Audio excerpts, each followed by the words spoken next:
Hai guys, ketemu lagi sama gue Yoka di Cerita Programmer. Kali ini kita mau ngebahas tentang transisi jadi programmer, belajar bahasa pemrograman apa. Jadi masalah itu simple. Masalahnya itu adalah kita mau jadi programmer dan kita harus belajar bahasa pemrograman kan, buat jadi programmer kan. Pertanyaannya adalah bahasa pemrograman apa yang harus kita pelajarin gitu. Nah, batasannya itu di sini. Jadi batasannya itu adalah untuk kasus orang yang mau transisi jadi programmer. Jadi buat kalau kayak yang udah jadi programmer, mungkin ini agak off ya gitu. Oke, kita mulai aja ya. Em, Jawabannya itu sebenarnya singkat gitu. Kayak tergantung mau jadi apa gitu. Kalau misalnya kita pengen jadi Android developer ya ambillah Java atau Kotlin gitu. Kalau misalnya kita mau jadi iOS, pakai Swift atau Objective-C.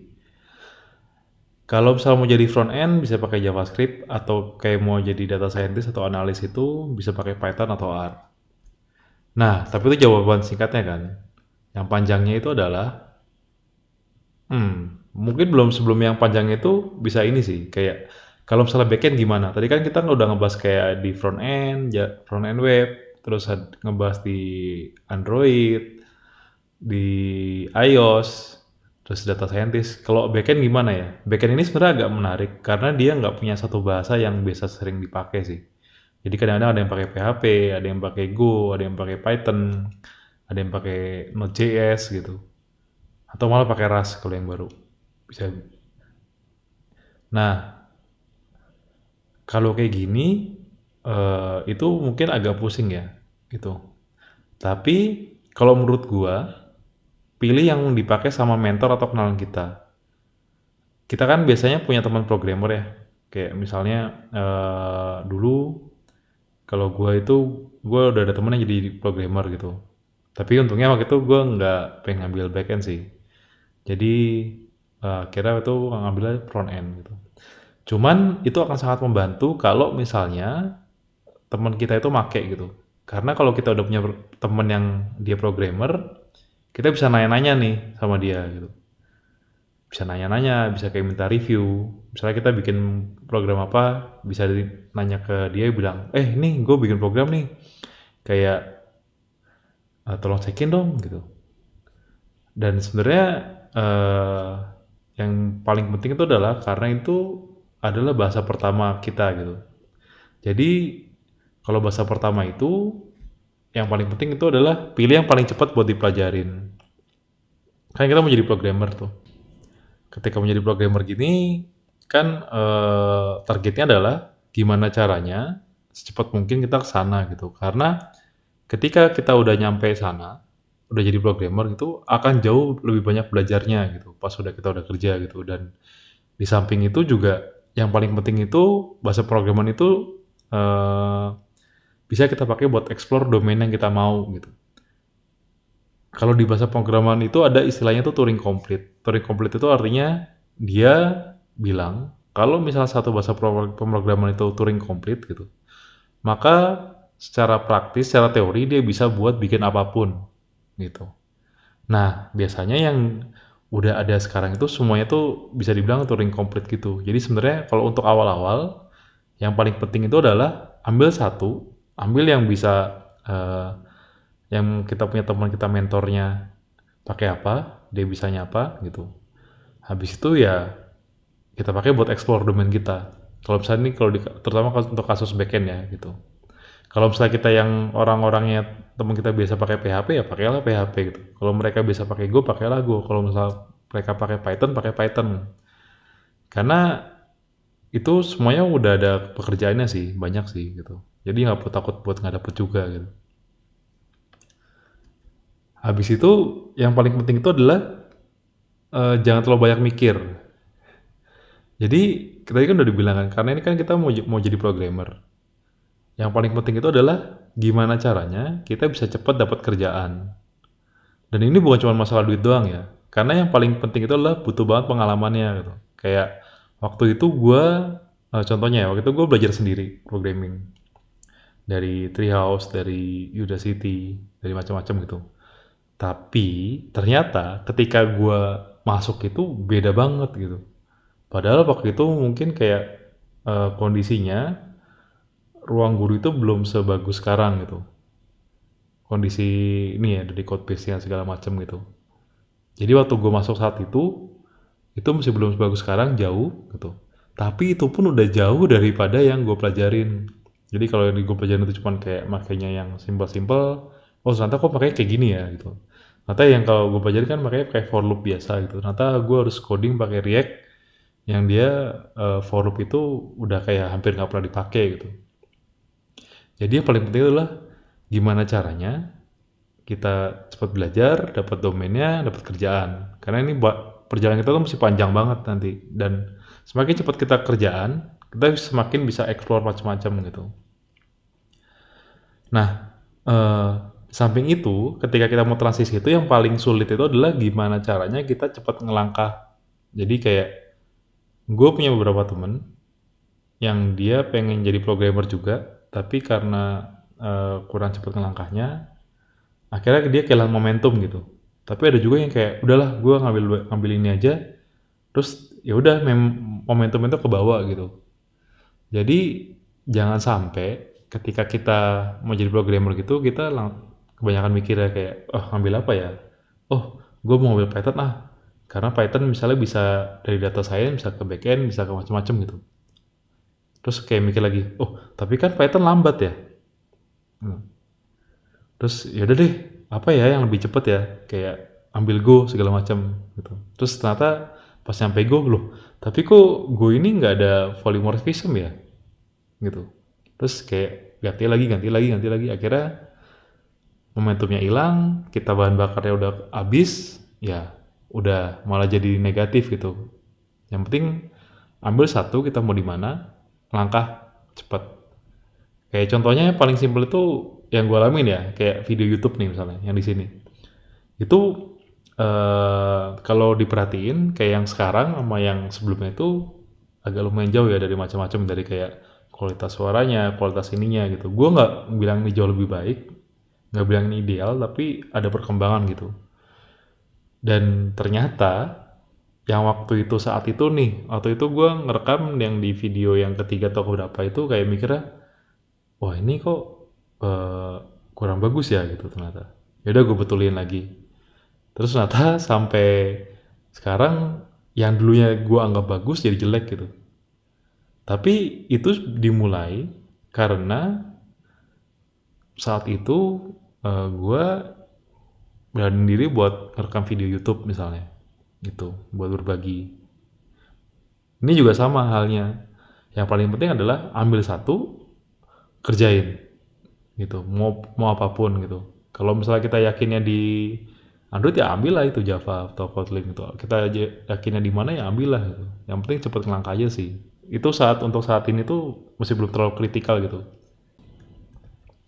Nah, masalahnya adalah misalnya lu nanya gitu kayak oke, gue nonton video ini gue pengen minta saran.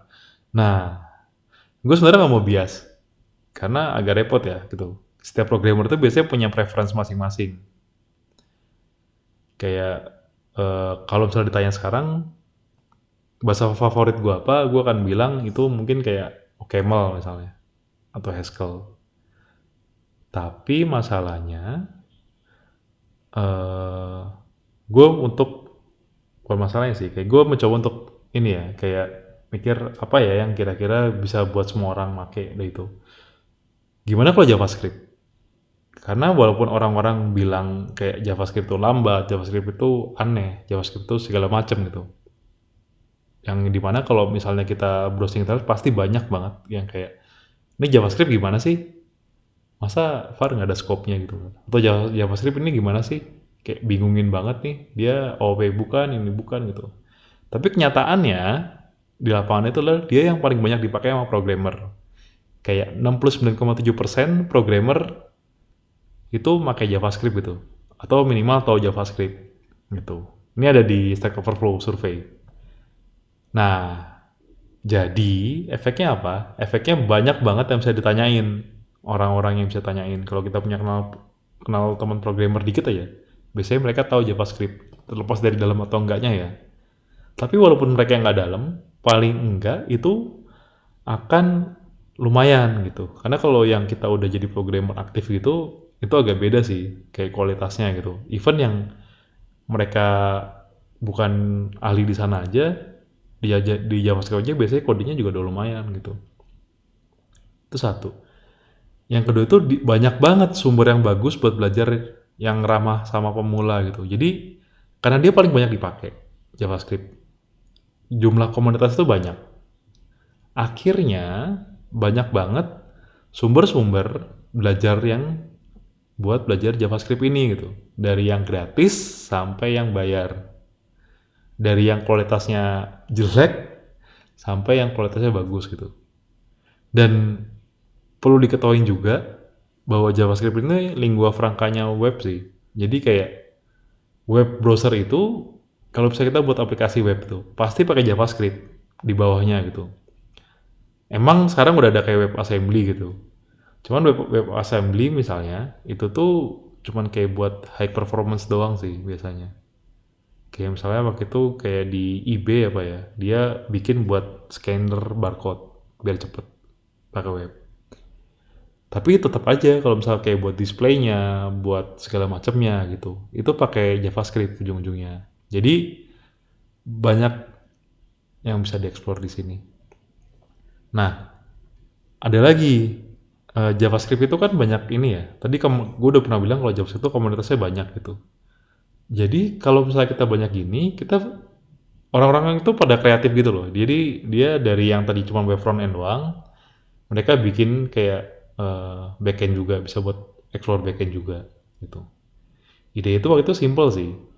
Si Ryan Dahl itu dia bilang, oke, gue bisa run di browser. Gimana kalau misalnya si browser ini karena dia bisa berhubungan sama dunia luar gitu, misalnya sama file system kita, gue bikin aja biar run-nya itu di browser gitu. Akhirnya jadilah backend. Terus kayak Android juga dia ada ini namanya React Native misalnya. Itu juga sama, kayak ada orang, gue pengen pakai JavaScript tapi di Android itu. Ini yang bikin Facebook waktu itu. Akhirnya bikin jadilah ada namanya React Native buat sana. Atau iOS juga bisa. Atau IoT juga bisa. Gitu. Dan kalau misalnya JavaScript ini keunggulannya adalah karena dia lingua franca di web dan sebenarnya eh orang-orang pada pengennya JavaScript itu kan sebenarnya nggak sempurna ya, ada beberapa kekurangan dan kelebihannya gitu kan, gitu. Emang nggak ada yang perfect language itu. Biasanya kalau istilahnya tuh kayak pick your own poison, pilih racun lu mau yang mana gitu. Nah, karena JavaScript ini banyak banget yang make, tapi banyak banget pain point-nya gitu. Tapi kalau mau coding web harus ke sana ujung-ujungnya. Makanya menariknya adalah banyak orang yang bikin bahasa pemrograman yang bisa compile, bisa ditransfer ke JavaScript bentuk akhirnya. Dan itu macam-macam. Kalau yang misalnya yang agak-agak OP misalnya kayak TypeScript gitu. Atau JavaScript tuh bisa agak-agak OP sebenarnya. Cuman ada beberapa yang berbeda gitu. Nah, untuk functional programming dia ada ReasonML, ada PureScript, ada Elm. Atau misalnya kayak yang Lisp itu yang biasanya language itu isinya parenthesis semua. Yang menariknya Lisp ini adalah dia data structure-nya sama code-nya itu satu gitu. Jadi bisa dimacam-macamin. Nah, itu juga bisa pakai Clojure script. Jadi kita bisa explore banyak banget hal pakai JavaScript. Kalau misalnya kita mau, tadi bingung kan, kasusnya bingung mau mana, ada pakai JavaScript aja gitu. Dan karena tadi banyak yang make, jobnya juga lumayan banyak. Termasuk di tempat-tempat yang misalnya kayak ada Gojek misalnya, atau misalnya apalah yang dia cuman yang dari luarnya itu cuma tampak aplikasi doang gitu loh. Yang websitenya itu cuman buat kayak ngasih pengumuman atau apa gitu. Itu di tim mereka juga ada tim buat webnya, karena biasanya buat dashboard, buat segala macam gitu. Jadi lumayan banyak juga yang lawan pekerjaannya. Nah, tapi kalau masih bingung juga, misalnya kayak, oh, tadi katanya ikutin platformnya, tapi ternyata lu nyalain JavaScript kayak gitu. Itu ini aja sih, ikutin intuisi aja sih. Kayak misalnya kita mau jadi programmer itu kan juga kurang lebih kan intuisi juga kan. Intuisi bahwa oh kita mau jadi programmer nih gitu. Yang penting jalan dulu aja. Kalau misalnya emang ternyata tadi ada bahasa JavaScript segala macam dan yang itu kayak lu nggak sold sama, misalnya kayak nggak apa ya, nggak setuju dengan yang tadi itu, misalnya lu lebih milih kayak nggak ah gue mau belajar RAS aja gitu. Ya udah ambil pakai RAS, jalanin. Pokoknya ikutin aja gitu. Atau mau pakai C, atau mau pakai C++ gitu misalnya. Ya udah ambil aja gitu, jalanin aja gitu. Paling enggak kalaupun nanti mentok, ya lu tahu kalau misalnya itu mentok gitu. Ketimbang nggak pernah nyoba sama sekali kan. Dan yang paling penting gini sih, programming itu ya programming gitu. Mungkin kayak di video sebelumnya gue pernah bilang ya, kayak programming itu programming. Ilmu yang lu dapetin di satu language, satu bahasa pemrograman tertentu itu akan bisa ditransfer ke bahasa pemrograman yang lainnya selama kita belajarnya benar gitu. Kayak misalnya tadinya pakai eh, kita awalnya belajar belajar JavaScript nih misalnya. Atau yang ekstrim deh, kita awalnya belajar C++ misalnya. Tapi ternyata karena kita nggak ada bahasa dapat kerjaan yang susah, akhirnya terpaksa belajar apa JavaScript yang banyak kerjaannya gitu. Untuk belajar Java atau Kotlin atau apapun. Itu pasti akan kepake sih, minimal cara kita bikin looping, cara kita buat nge-mapping, cara kita buat interaksi sama variabel, sama scope segala macam bakal kepake gitu. Jadi kalau emang masih bingung, ambil aja yang ini, kalau perlu cap-cip-cup, ambil. Ambil jalan, udah selesai gitu. Nanti bakal nanti mentok apa enggak, ya belakangan gitu. Karena kadang-kadang kayak gitu juga untung-untungan juga sih, intuisi juga gitu. Ketimbang nggak pernah jalan kan, atau ketimbang kayak jalan tapi kayak nggak mesti setengah hati gitu, kayak penasaran, ya udah hajar aja gitu. Oke. Nah, oke guys, mungkin kayak segini dulu. Semoga bisa ngebantu buat milih bahasa pemrograman yang mau dipelajarin, buat yang mau jadi programmer. Sampai ketemu di kesempatan lainnya. Kalau ada apa-apa bisa taruh di komen atau sejenisnya ya. Ya.